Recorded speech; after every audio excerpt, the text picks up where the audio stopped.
Adelante. Bueno, ahora para continuar esta parte de la farmacología, para el uso, bueno, para contrarrestar la diabetes, pues tenemos el tratamiento con insulina. Estas pues van a ser inyecciones con la propia insulina para disminuir los niveles de hemoglobina glucosilada. Hay tres tipos hasta el momento de dosis, bueno, la forma en la que se puede administrar esto, que es la inyección subcutánea, la inyección intravenosa y la inhalación pulmonar. La más usada es la inyección subcutánea, que como podemos ver se debe aplicar desde un ángulo de 90 grados y dentro de la propia dentro de estas dos capas, que es la capa muscular y por la propia piel. Y los lugares donde se suele usar esta inyección, pues los tenemos ahí en el esquema: los muslos, los glúteos, el abdomen, incluso la parte de atrás bueno, de la espalda baja y de los brazos. Siguiente diapositiva, por favor.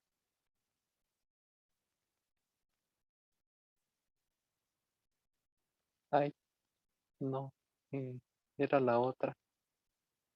Ahí está. Eh, bueno, aquí, no sé, perdón.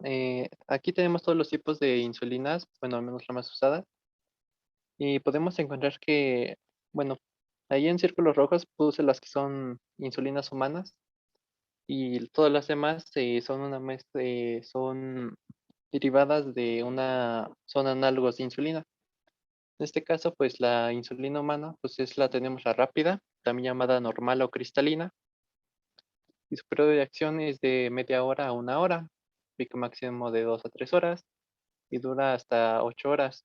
Eh, Aquí tenemos la vía de administración, que la mayoría es subcutánea, pero tenemos que algunas pueden ser intravenosas, y también tenemos la inhalada.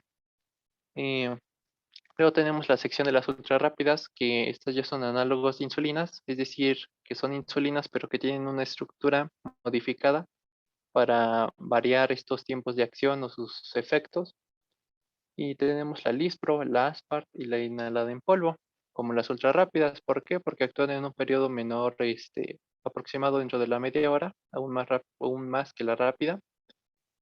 Eh, Aunque eso sí, tienen un efecto máximo menor y una duración ligeramente menor. Luego tenemos la intermedia, que tenemos el NPH, y la lenta, que NPL. En este caso, pues tiene un periodo de acción mucho más lento, considerablemente, y asimismo tiene una duración y un efecto máximo más notable, debido a que pues hacen efecto en una mayor cantidad de tiempo. Tenemos la prolongada, que es la clarquina de Termir y de Gludec, que tiene un efecto de hasta 24 horas principalmente. Y este tipo de medicamentos no suelen tener un efecto máximo, pero bueno, esto es principalmente porque se espera que siempre tengan el mismo nivel de efecto durante todo el medicamento, y que cada 24 horas se vuelva a tomar el medicamento para pues, que ésta siempre permanezca en línea en el mismo nivel de acción.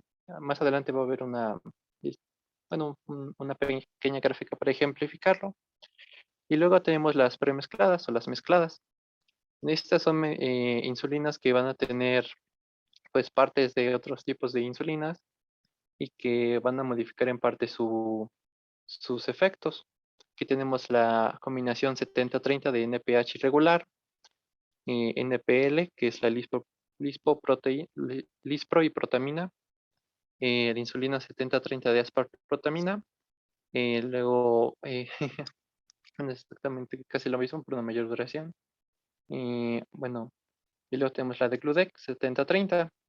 Pues aquí tenemos más o menos los precios de acción, y ya es en la siguiente diapositiva que está un poco más ejemplificado estos efectos. Si pueden pasarla, por favor. Bueno, aquí tenemos un ejemplo de cómo van a actuar estas insulinas. Como podemos ver, las insulinas rápidas, ultra rápidas que diga, pero tiene un efecto mucho mayor que la insulina cristalina o rápida, y tiene su efecto máximo, y cómo estos se van a ir disminuyendo conforme va pasando las horas. la aspar, la cristalina, la NPH, la ultralenta. Todos estos tienen un periodo máximo, un poco, pero es medicamentos como la clarguina y la determir, que como podemos ver se busca tener un efecto siempre constante de la misma. Y a las 24 horas, o bueno, un periodo de 17 a 24 horas, pues espera que el paciente tome, bueno, inyecte otra vez este medicamento para mantener ese nivel constante. Luego en la siguiente diapositiva, por favor, tenemos más o menos cómo es que estos análogos de la insulina van a ser modificados para aumentar o, bueno, sí, para modificarlos y que todos sus efectos cambien. Aquí tenemos, por ejemplo, en la imagen de la izquierda, la insulina glargina, que va a haber cambios como eh, el aumento de este aminoácido y en otro lado eh, se va a cambiar un aminoácido por la glicina. Y también tenemos la insulina de Termir, que pues va a tener este cambio en la tirina para aumentar los efectos que esta tiene. Y pues eso es de insulinas. Solo cabe aclarar que eh, en lo que respecta sobre las dosis y cómo se deben administrar o a los pacientes en diabetes tipo 1, normalmente se suele administrar tan pronto como se da el diagnóstico porque como se caracteriza, pues hay una destrucción en las células beta, una apoptosis de estas células y pues no hay niveles de insulina. Entonces hay que administrar rápidamente esto. Respecto a los pacientes con diabetes tipo 2, se suelen administrar, pero cuando el paciente suele tener un nivel de hemoglobina glucosidada, perdón, eh, que ya ha sido constante desde hace 2 o 3 meses y que pues no ha bajado a lo que se espera. Por lo tanto, aun cuando todos estos, bueno, los medicamentos, como ya hemos visto anteriormente, pues no tienen su efecto en disminuir estos niveles, pues se puede administrar al paciente con una insulina, bueno, con insulinas para llegar a las metas que se esperan de hemoglobina. Y pues, eh, bueno, creo que eso sería todo respecto a insulina.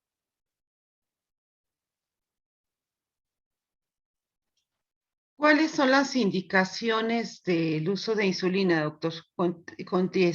Indicaciones absolutas e indicaciones relativas. Eh, bueno, es que estuve leyendo que, por ejemplo, en pacientes con tipo 2 necesita tener, bueno, como había mencionado, un nivel de hemoglobina glucosida del 7%, que se debe tener un periodo de 2 a 3 meses. A ver, fíjese bien la pregunta. ¿Cuáles serían las indicaciones absolutas para el uso de insulinas? Mm, Los del equipo, por favor, ¿le pueden ayudar?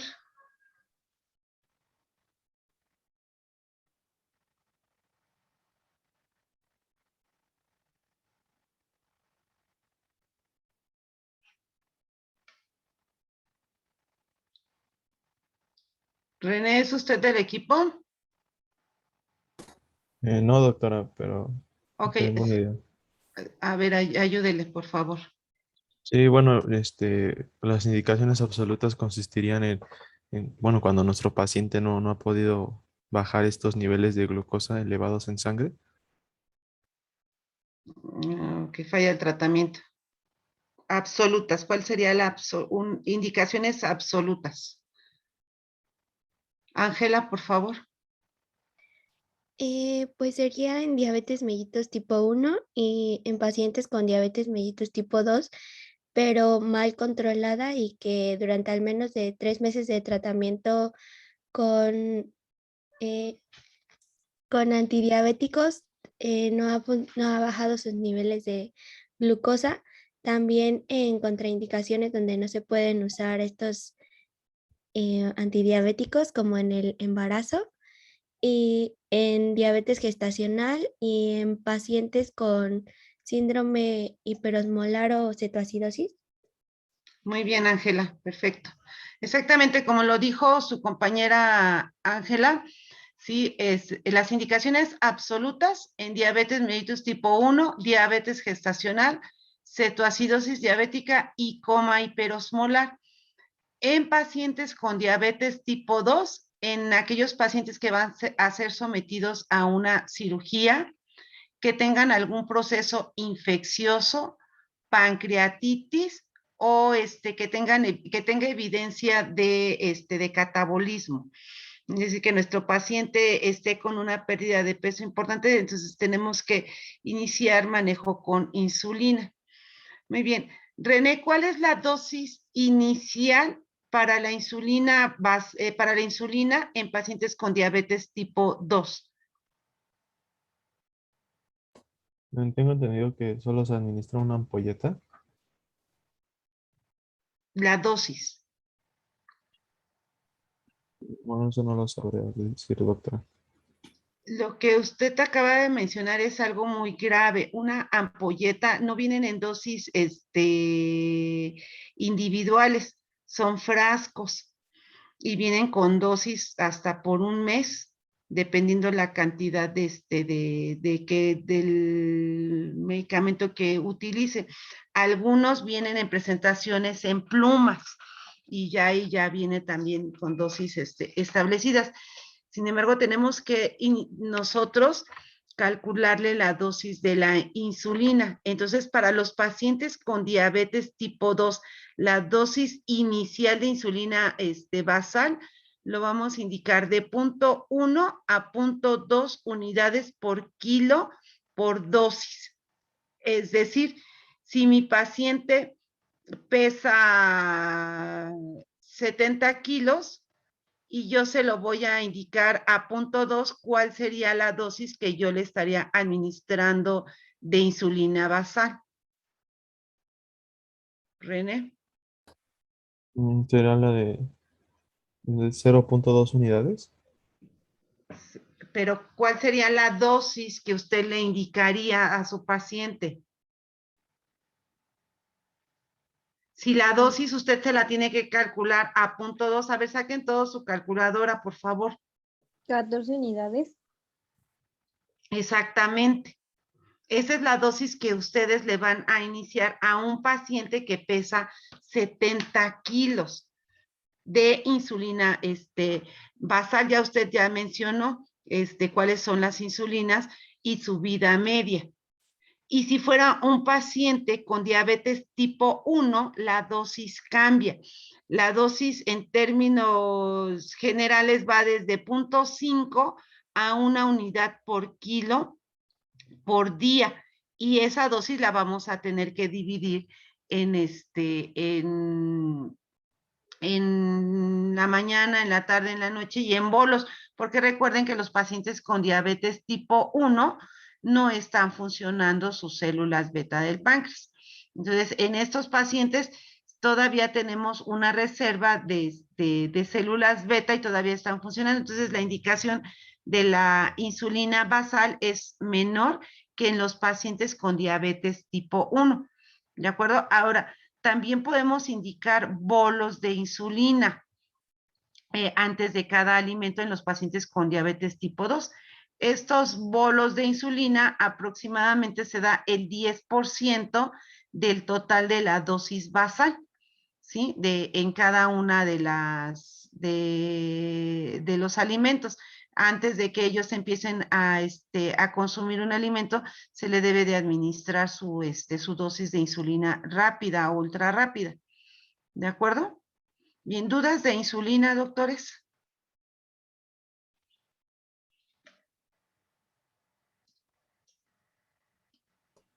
No, doctor. ¿No? ¿Nadie tiene dudas? Ok. Doctor Campos.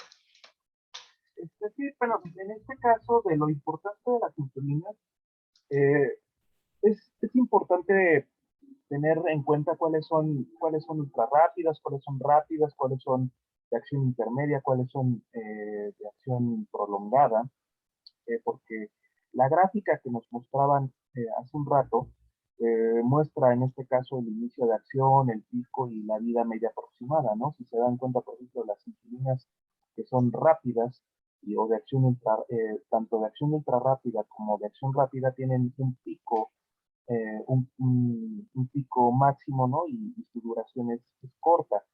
En el caso de las insulinas de acción intermedia, como la NPH, que es en este caso el prototipo de este tipo de insulinas, vean que tiene un inicio de acción, eh, tiene una subida y luego de ahí inicia su descenso por ahí de las cuarta, quinta, sexta hora, y ya de ahí, en este caso, su duración llega a ser de 12, llega a ser inclusive hasta de 14 horas.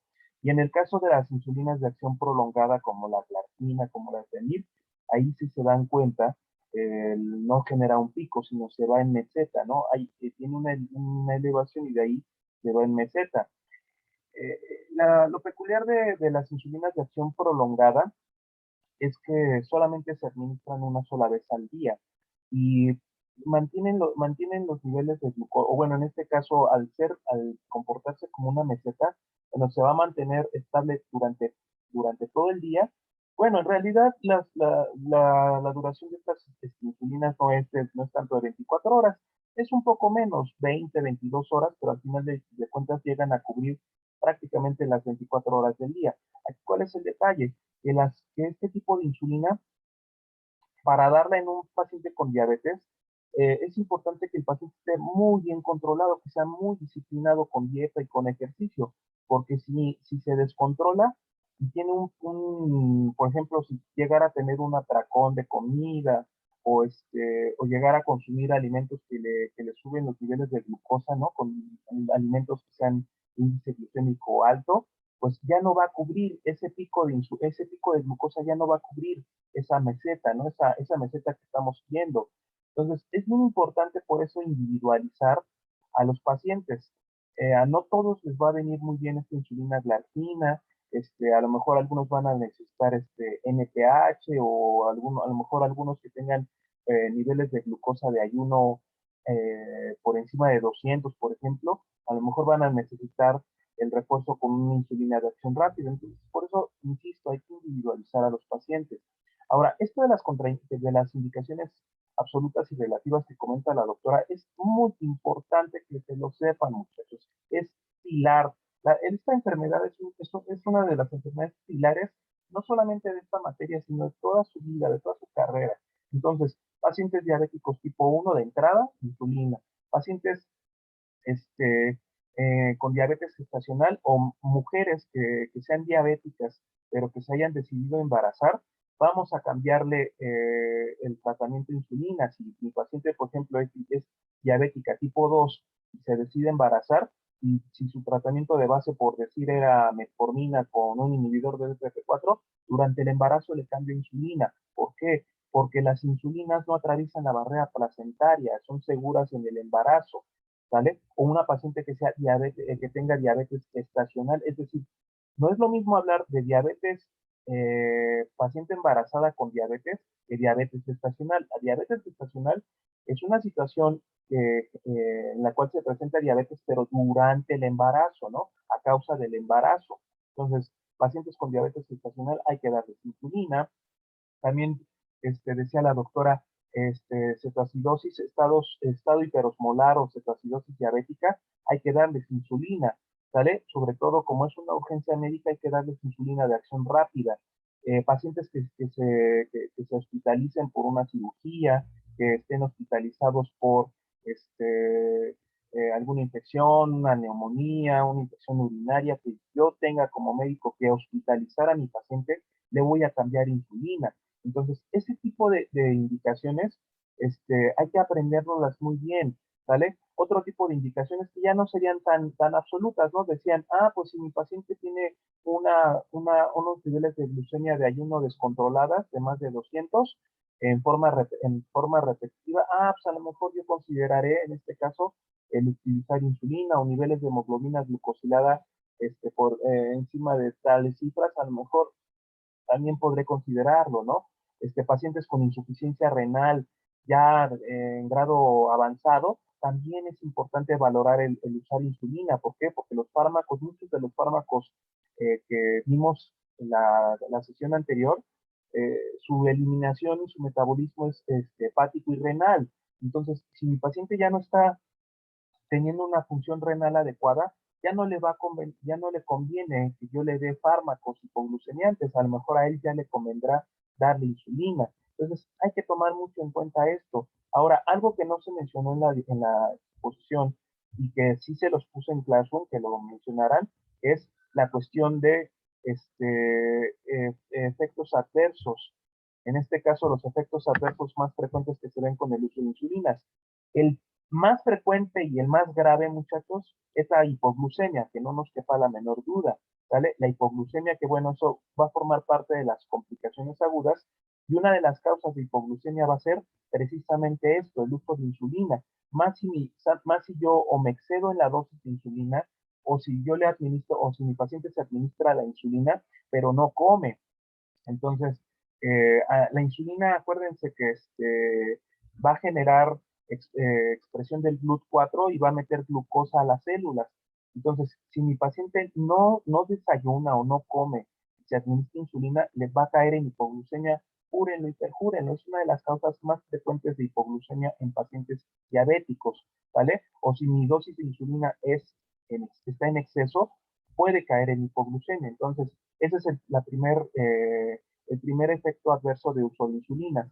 ¿Qué otros efectos adversos podemos ver? Podemos ver algo llamado alergia. Ojo, la insulina puede generar alergias, como todo fármaco. Entonces, mi paciente puede ser alérgico a la insulina. ¿Y ahí qué podríamos hacer? Bueno, pues si mi paciente es alérgico y necesita de insulina, pues yo necesito interconsultar con un inmunólogo para que sensibilizar a ese paciente, ¿vale? Yo sé que tengo otras alternativas, pero si mi paciente requiere insulina, pues sí sería conveniente sensibilizarlo. También desde el punto de vista inmunológico se puede generar resistencia a la insulina. Resulta que hay pacientes que pueden generar anticuerpos contra la propia insulina, contra la propia molécula, la detectan como un cuerpo extraño, como una sustancia extraña. Entonces se puede generar resistencia, pero no la resistencia conocida que hemos hablado, ¿no? A nivel postreceptor, sino una resistencia a la insulina mediada por anticuerpos. Otra cosa importante también, hay algo llamado lipodistrofia. ¿Qué es la lipodistrofia? Pues resulta que si yo a mi paciente, eh, las insulinas por lo general se administran por vía subcutánea. Hay algunas, por ejemplo, la regular se administra por vía intravenosa en casos como cetoacidosis o síndrome hiperosmolar, pero casi la gran mayoría de la administración de insulinas es por vía subcutánea. ¿Qué pasa si yo, por ejemplo, no le explico a mi paciente que la insulina la tiene que rotar en cuestión de sitios de inyección? Pues lo que va a pasar es que esa inyección constante, por ejemplo, si mi paciente se pone su dosis en el abdomen, eso va a generar inflamación local, pero esto también va a generar formación de cicatriz, fibrosis, y esto puede originar en el tejido subcutáneo algo a lo que nosotros conocemos como lipodistrofia. Entonces, ese tejido adiposo se va a ver sustituido por tejido fibrótico, por tejido de cicatrización, y entonces la absorción de la insulina va a ser menos eficiente. Entonces, ¿cuál es aquí lo ideal? Que mi paciente se esté rotando los sitios de inyección. Si, por ejemplo, hoy le toca hoy se le va a poner la inyección en el abdomen, mañana se la puede poner en el muslo y pasado mañana en el hombro, ¿no? O en el antebrazo. Entonces, mi paciente tiene que ir rotando los sitios de inyección, porque si nada más se la está poniendo en un solo sitio, pues sí se va a desensibilizar, y entre más se desensibiliza, pues va a dolerle menos. Pero esto también va a generar lipodistrofia que puede alterar, ojo, que puede alterar en este caso la acción de la insulina, ¿no? Ya no va a ser tan eficiente y no va a controlar los niveles de glucosa del paciente. Y hay otras dos cosas importantes, que es el fenómeno Somogyi del amanecer. ¿El equipo nos podrá decir qué significa esto? Eh, el efecto Somogyi es cuando se presenta una hipoglucemia durante la noche y posteriormente en la mañana hay una hiperglucemia, porque ya que se presentó una hipoglucemia durante la noche, pues el cuerpo busca contrarrestar este estado y empiezan a secretar ciertas hormonas contra esto, como el cortisol, hormonas de crecimiento y otras. Y luego cuando en la mañana, pues no solo no va a haber, bueno, este nivel para aumentar la glucosa, pues va a haber una hiperglucemia, un más aumentado. Y el efecto, bueno, el efecto del alba o amanecer es un estado en el que parecido, pero en lugar de haber una hipoglucemia en la noche, simplemente hay una hiperglucemia en la mañana, eh, debido a, bueno, la misma secreción de cortisol y hormona de crecimiento. Bueno, sí, sí es correcto lo que comentas, pero bueno, vamos a hacer una puntualización breve. En el caso del fenómeno Somogy, efectivamente, se refiere a una hiperglucemia en la mañana, pero esto es secundario a una hipoglucemia reactiva que se presenta durante la madrugada. ¿Qué pasa? Si yo a mi paciente le doy, o mi paciente se administra una dosis excesiva de insulina durante la noche, puede caer en la madrugada con hipoglucemia. Entonces, como bien dice su compañero, las hormonas contrarreguladoras de la insulina van a responder ante esta hipoglucemia para que mi glucosa no se vaya al suelo. Y entonces esto va a generar un rebote que me va a originar hiperglucemia por la mañana, ¿vale? Entonces ahí entran en juego hormonas como el glucagón, como las catecolaminas, como el mismo cortisol. Y en el caso del fenómeno del amanecer es una hiperglucemia por la mañana, pero secundaria a una resistencia a la insulina originada por la hormona de crecimiento, principalmente también por cortisol, pero principalmente por la hormona de crecimiento que se libera sobre todo en la madrugada. Ya cuando veamos la hormona de crecimiento nos van a decir sus compañeros, cuando veamos la carátula, que la hormona de crecimiento tiene picos de secreción, pero su pico máximo de secreción va a ser en forma pulsátil, el pulso máximo de secreción va a ser en la madrugada, alrededor de las 3, 5 de la mañana, sobre todo cuando se presenta sueño no more, la fase 3 del sueño no more. Bueno, en esta fase se libera la hormona de crecimiento, entonces resulta que la hormona de crecimiento tiene efectos no solamente contrarios a la insulina desde el punto de vista metabólico, sino tiene un efecto antiinsulínico sobre la acción de la misma insulina, ¿vale? Sobre la señalización de insulina. Entonces, al tener este efecto antiinsulínico, le va a generar, en este caso, menos acción a la insulina. Si, por ejemplo, mi paciente se pone 10 unidades, esas 10 unidades no le van a ser suficientes para nivelar las cifras de glucosa. Y entonces, ¿qué va a pasar? Esta hormona de crecimiento, al liberarse durante la madrugada, va a generarle un rebote, no va a cubrir ese control y mi paciente va a amanecer con hiperglucemia por la mañana. Ahora, ¿cuál es aquí el asunto? ¿Qué voy a hacer en uno o en otro caso? Bueno, primero que nada, para detectar este asunto, tenemos que pedirle al paciente que se mida los niveles de glucosa en la madrugada, ¿vale? Ahora, ¿qué puedo hacer en un caso o en otro?